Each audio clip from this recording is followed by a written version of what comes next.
Boa noite a todos. Então, como foi conversado semana passada, né, sabendo da pandemia, da quarentena por conta do Covid-19, nós estamos fazendo a catequese através de vídeos. O tema de hoje é um dos temas do calendário litúrgico, que é a Semana Santa. Então, esse tema não vai estar na apostila de vocês.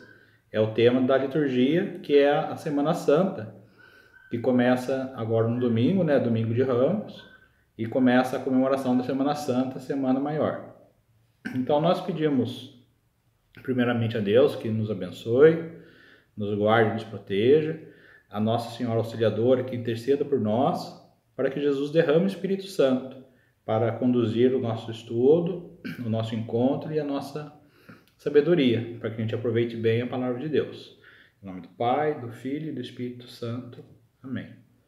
Então, para falar de Semana Santa, primeiramente, a gente tem que entender que nós não estamos na Semana Santa relembrando o que Jesus passou ou comemorando, né? Nós estamos fazendo memória da paixão e morte de Jesus. Qual que é a diferença de lembrar, de comemorar e de fazer a memória? O aniversário a gente comemora todos os anos. Meu aniversário é dia tal, eu vou lá e comemoro. Mas eu não nasci de novo, né? Eu nasci uma vez só e todos os anos, na mesma data, eu comemoro o meu nascimento. Mas a memória que a gente celebra na liturgia, ela não é simplesmente lembrar. Então, na Semana Santa, quando a gente tem as celebrações do Domingo de Ramos, da Missa de Lava-Pés, da Sexta-feira Santa e no Domingo de Aleluia, que a gente comemora a ressurreição de Cristo na Páscoa, nós não estamos relembrando, nós estamos fazendo memória, porque toda vez que nós vivemos isso novamente, isso está acontecendo naquele momento. A liturgia da Eucaristia, toda missa, quando o padre consagra o corpo e sangue de Cristo, novamente é o sacrifício de Jesus por nós, para que nós possamos reviver a salvação. Então não é lembrança, é memória. Por quê? Porque toda vez esse sacrifício acontece novamente. A cada missa, a cada liturgia, a cada celebração eucarística, a cada Semana Santa, novamente Jesus está oferecendo o seu sacrifício por nós, a Eucaristia, né? Está fornecendo o seu sacrifício.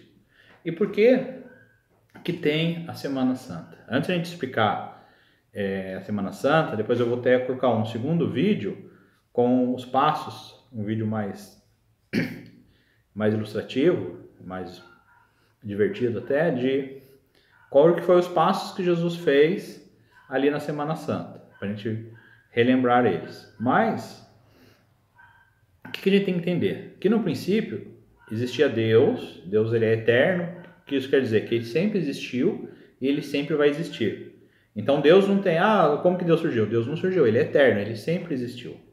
E era o nosso Deus trino, Deus Pai, Filho e Espírito Santo. E Deus, ele tinha tanto amor que ele cria a humanidade para ele amar. Então Deus, que é eterno, ele cria um mundo finito. Ele inicia a criação para poder pôr o ser humano, para ele poder amar, porque Deus é amor e ele queria ter o ser humano para amar.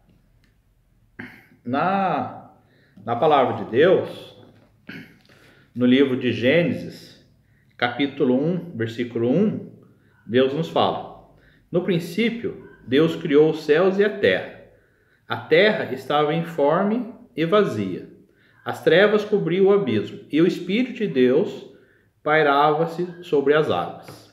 Palavra do Senhor, graças a Deus. Então Deus, ele vai fazer a criação do mundo para quê? Deus, que é eterno, ele cria o mundo físico, ele cria o universo, cria a terra, cria a natureza, as águas, as aves, tudo, para dar aquilo lá para o ser humano. Ele cria o paraíso para nós.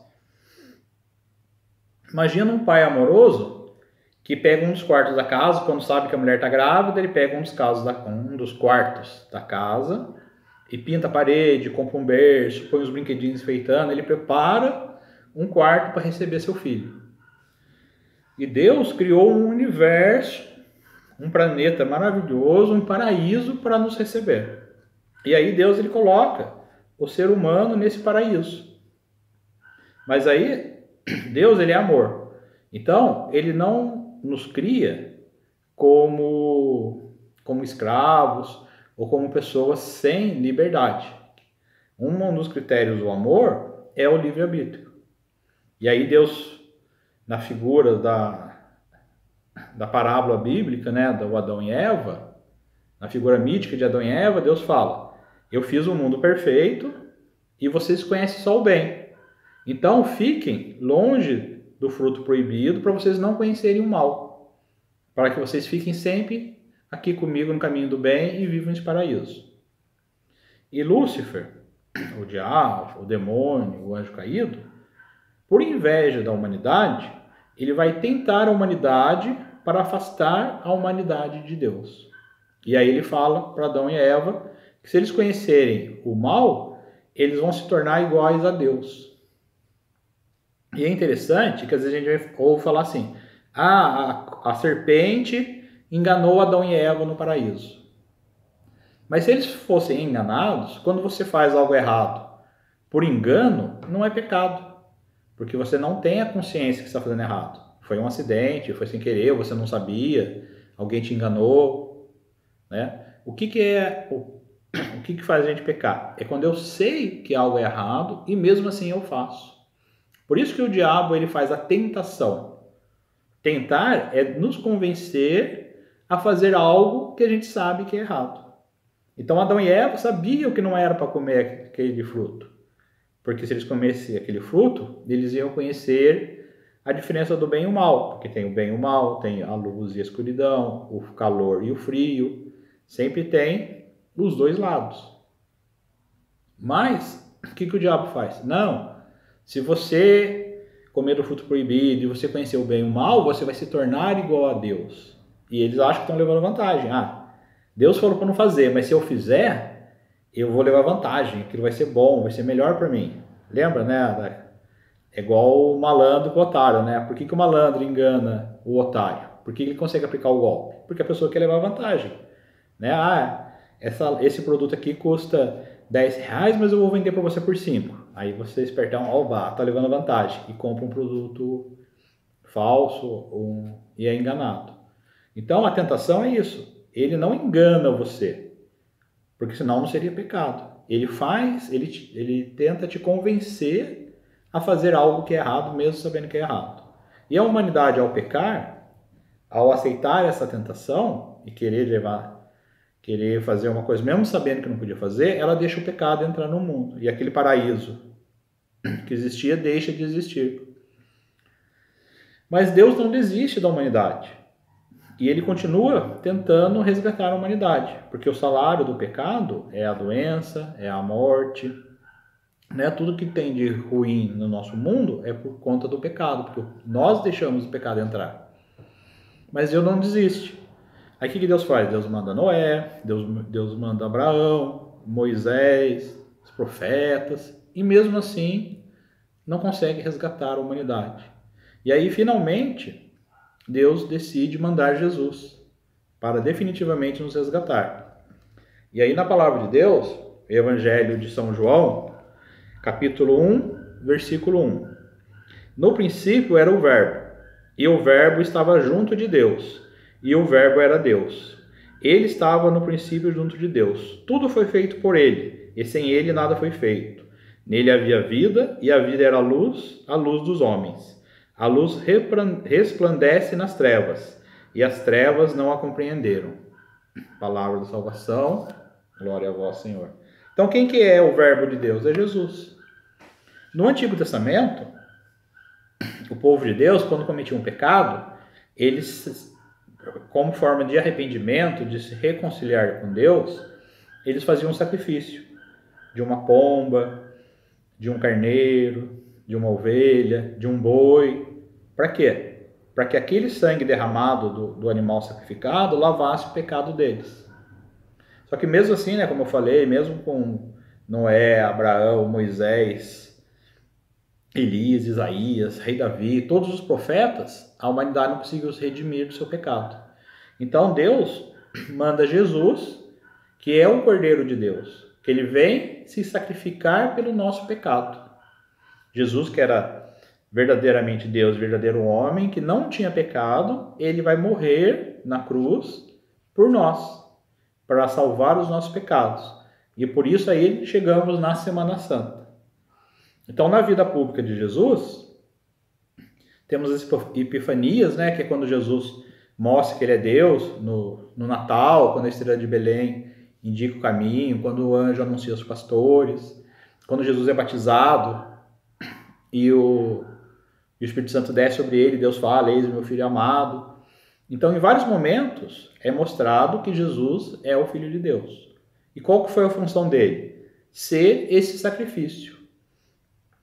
Esse cordeiro que era imolado pelos pecados, Jesus vem para ser imolado pelos nossos pecados. Aí, continuando o Evangelho de João, no capítulo 1, no versículo 29, Deus nos fala: no dia seguinte, João Batista, né, que já tinha batizado Jesus e batizava as pessoas, falando para se arrepender porque Jesus estava vindo. No dia seguinte, João viu Jesus que vinha a ele e disse: eis o Cordeiro de Deus que tira o pecado do mundo. E esse de quem eu disse: depois de mim virá um homem que me é superior, porque existe antes de mim. Então, repetindo: eis o Cordeiro de Deus que tira o pecado do mundo. Palavra da salvação, glória a vós, Senhor. Então, Jesus é o Cordeiro de Deus. Ele vem morrer na cruz pelos nossos pecados. Então, Jesus nasce lá em Belém, aí ele foge, tem que fugir para o Egito porque teve a perseguição, aí depois ele volta a morar em Nazaré, tem a sua vida pública. Lá em Bodas de Caná, ele se revela, ele começa a fazer os milagres, ele é batizado por João Batista, o Espírito Santo desce sobre ele. E finalmente, domingo de Ramos, que nós fazemos a memória do dia que Jesus chega em Jerusalém. E em Jerusalém ele é recebido como rei, porém isso desperta o problema dos poderosos, né, do Império Romano e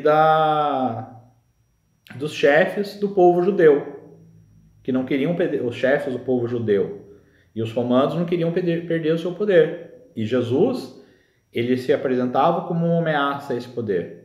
Jesus veio para nos salvar e nos dar a vida eterna, mas eles viram ele como uma ameaça política. E aí Jesus, ele é preso, ele é julgado, ele é flagelado, ele recebe a coroação de espinhos, ele carrega a cruz para o Calvário, ele é pregado na cruz, e quando Jesus morre na cruz, ele é o Cordeiro de Deus. Ele foi imolado, ele derrama o seu sangue por nós. Quando Jesus morre, que o soldado espeta a lança no lado de Jesus, jorra sangue e água. Por quê? Porque é o sangue que lava os nossos pecados e é a água que é o Espírito Santo que derrama sobre nós.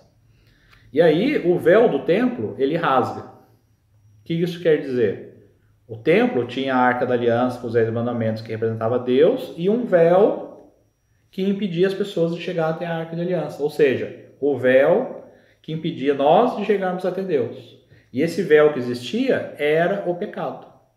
Então Jesus anula esse véu. Então quando Jesus morre por nós, ele permite o quê? Que nós voltemos a ter a ligação com Deus. De duas formas. Recebendo o Espírito Santo. Antes de Jesus morrer, eram só os profetas, os escolhidos, os patriarcas, os reis, que eram ungidos e tinham o Espírito Santo. A partir da morte de Jesus na cruz, todos nós temos o Espírito Santo. Por isso que nós fazemos a oração do Espírito Santo.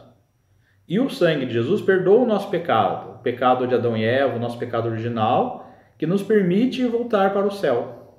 Então, a partir da morte de Jesus na cruz, nós estamos novamente reconciliados com Deus. E aí que bonito, né? No terceiro dia, a pedra está vazia. Vão lá olhar o túmulo de Jesus, está vazio. Porque Jesus ressuscitou. E ele está vivo no meio de nós. Ele venceu a morte.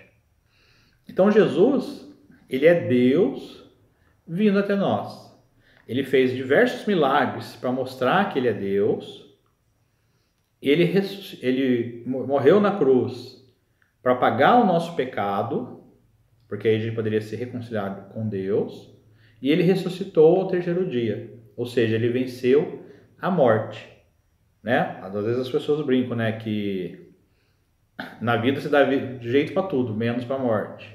Ou que a ciência é só uma questão de tempo para conseguir fazer tudo. Mas a gente nunca vai conseguir vencer a morte. O único que vence a morte é Deus, que nos dá a vida eterna. Um dia Jesus vai voltar para nos julgar e transformar essa terra num paraíso. E até a volta de Jesus, que a gente não sabe quando é, não é porque tem o coronavírus que Jesus vai voltar, não dá para saber, não dá para fazer previsões porque teve um terremoto, porque teve uma chuva, porque aconteceu um desastre. O Apocalipse fala da volta de Jesus, mas a gente só vai saber que Jesus voltou na hora que ele voltar mesmo. Não precisa ter esse desespero, esse pânico. E quando a gente morre, a gente vai para o céu para se encontrar com Deus, porque Jesus pagou os nossos pecados. E hoje, todos nós que estamos vivos, temos essa ligação íntima com Deus, através da palavra de Deus, através do Espírito Santo, que todos nós podemos orar e pedir o Espírito Santo, e através da Eucaristia.